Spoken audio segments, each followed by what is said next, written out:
nous allons voir un tape relativement simple à mettre en place pour la douleur de l'épicondylalgie latérale du coude, qui est une pathologie souvent un peu complexe. Les patients présentent souvent un syndrome douloureux chronique, associé plus ou moins à une pathologie dégénérative d'un tendon, et souvent les tendons douloureux sont le court extenseur radial du carpe et parfois l'extenseur commun des doigts.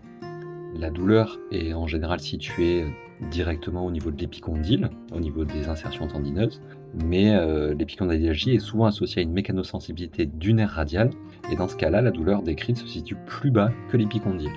On peut utiliser plusieurs tests-retests pour déclencher la douleur. On peut utiliser l'extension résistée du poignet, on peut utiliser l'extension résistée des doigts, et bien souvent, c'est surtout au niveau du majeur que ça va déclencher la douleur. Et le test principal reste cependant la douleur au serrage.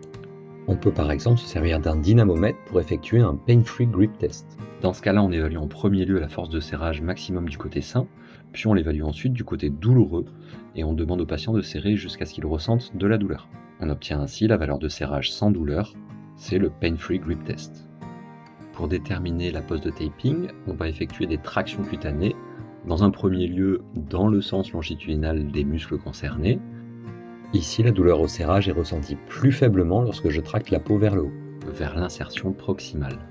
Dans un deuxième temps, je vérifie s'il existe un sens de traction cutanée tangentielle qui diminue la douleur lorsque le patient serre, et ce qui est souvent le cas d'ailleurs au niveau du genou et du coude. La première bande est une application musculaire et qui va venir tracter la peau vers l'insertion proximale du complexe musculo-tendineux concerné. Une fois la première bande posée, on effectue à nouveau un test-retest pour voir si on a une amélioration au niveau de la douleur, et donc du pain-free grip test si on a un dynamomètre. Si le résultat est insuffisant, on va venir compléter avec une deuxième bande, cette fois-ci avec une application de type fascia, et on va effectuer donc cette traction tangentielle.